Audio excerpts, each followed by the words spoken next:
Hello and welcome to the Memory Box project. My name is Kate and today we're going to be talking about shopping. Don't forget, you can pause this video at any time so that you can take a moment to speak with the people around you.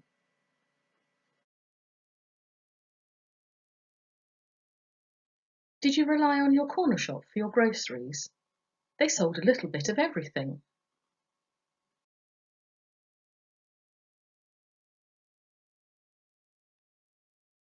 Or did you shop in the high street with its many different shops?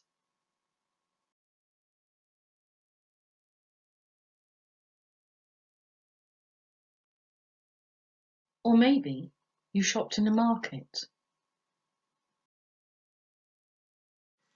Let's get ready for a trip to the shops. I need to make sure that I've got everything in my handbag and then we can go.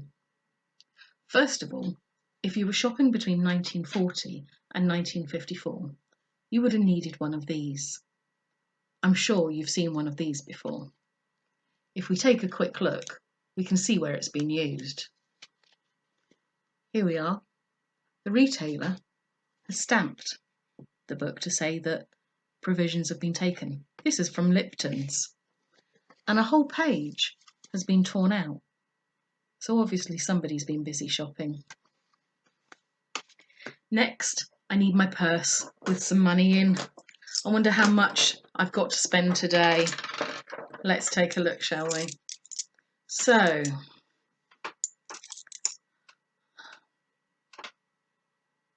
my first coin, I've got an old penny, one old penny. That's one old penny. Here's another. And then I've got three of these. Three half pennies. Got a sailing ship on one side and the king on the other. And I've got two more. So far I've got 3.5 pence. Bit of a tight budget today. And then I've got a couple of these. Do you recognise them? Yeah, it's a shilling. So that's 1 shilling. And here's another. So 2 shillings, 3.5 pence. But I've got one final coin. Here we are. Here's a farthing. Can you see the picture of the wren on it? I wonder whether you can remember how much it's worth. Now, I know that some coins actually have different names. They're known by their nicknames.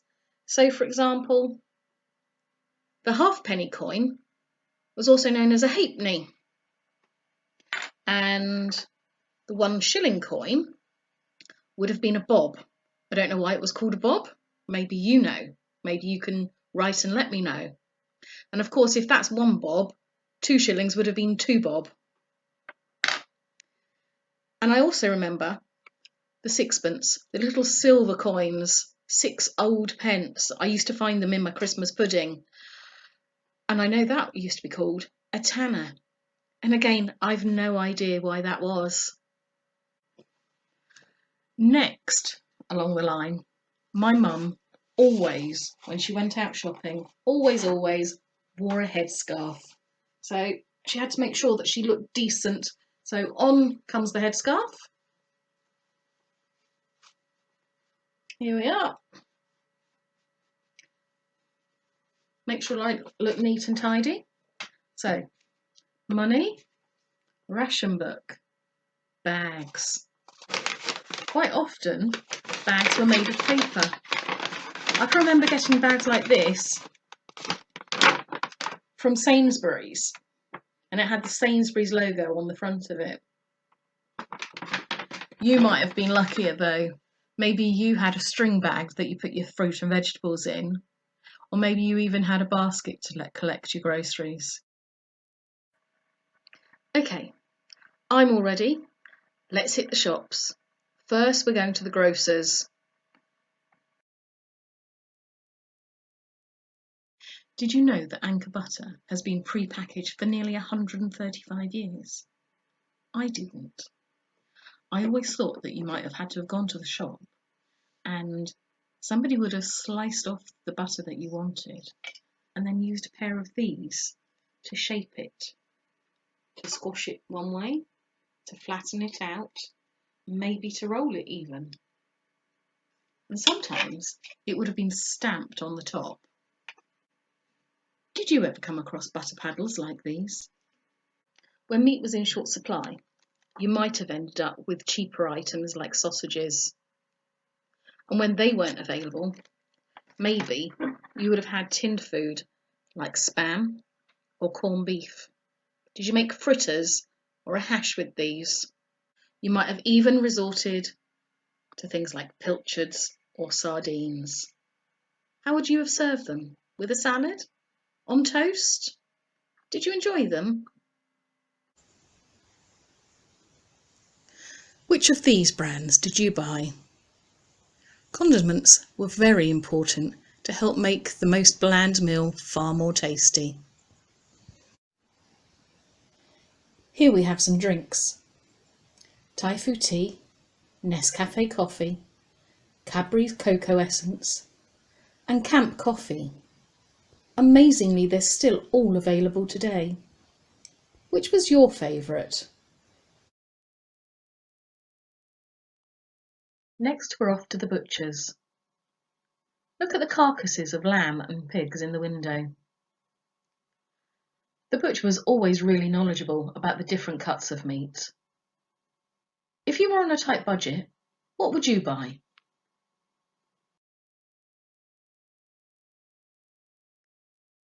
If you didn't grow your own, a trip to the greengrocer's was absolutely essential.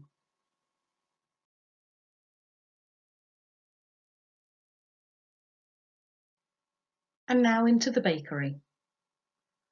What type of loaf would you have brought? A tin? A cottage? A farmhouse? What was your favourite?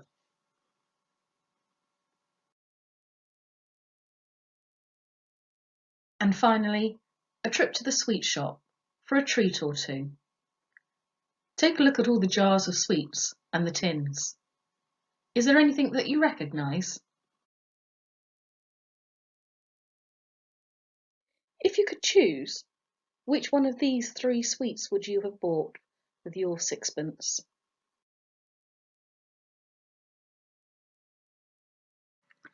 I remember most produce that you purchased in the shops used to be packed into paper bags.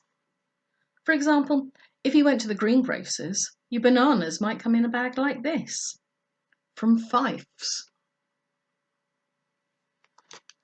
What I really like about this paper bag is it's got some instructions on the back about how to keep your fruit and veg fresh. I've got a couple of other bags here as well. Here we've got one from Boots the Chemist. What did you go into Boots and buy? Did you go and buy makeup or toiletries? Maybe you went to McFisheries. My memory of this store was a huge tiled building with counters around the edge. Each counter had a different type of fish on it. Mum used to take me there just so that I can have a look. We might never have bought anything, but it was always fun to look.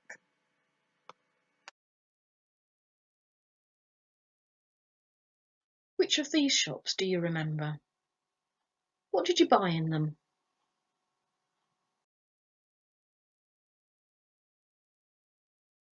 Did you collect any saving stamps from either the Co-op or Green Shield? I wonder what you spent them on.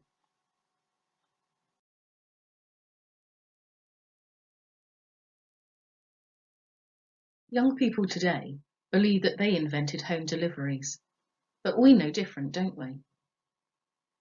Here's the baker's bike. Did you ever have a boy come and deliver your bread? Listen to Lorraine talking about her memory of the grocer's van coming. I wonder if you experienced anything similar. Right, so we lived in a cul-de-sac, So the grocer's van, which was just like, it's almost like an old-fashioned grocery shop on wheels, had a wooden counter, and it used to come up to the cul-de-sac about once a week, maybe once every 2 weeks. Lots of fruit and veg, tinned goods. There wasn't any fresh meat or anything on it, so it was all stuff that you knew you wanted for your store cupboard. So you used to go out and used to get the steps out and fold them down, and you could only get probably 2 ladies in there at a time, or whoever was shopping, and he would go in there, and if you wanted fruit and veg, he'd sort of fill your baskets up for you. You used to go along with your own bags and things, pop those in there, and it was really just like a shop on wheels, but on a miniature scale sort of thing. We used to have the fishmongers that would come once a week. Again, that was just a van, and he used to open up the back of the van and all the fish on boxes of ice. He would actually wrap that for you, so you just go out with your shopping bag. If you wanted to, you could tell him something that you wanted, and he would try and get it for next time, but it was a lot of the cheaper fish that was available at the time, really. That used to be, again, he'd come to the top of the cul-de-sac. You'd know that he was there because he'd sort of shout out, fresh fish, fresh fish. And again, so that was about once a week. It's usually on a Friday.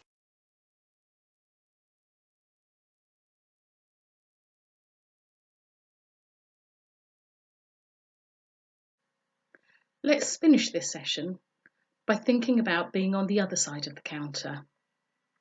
Have you ever worked in a shop? My mum was a window dresser for Woolworths.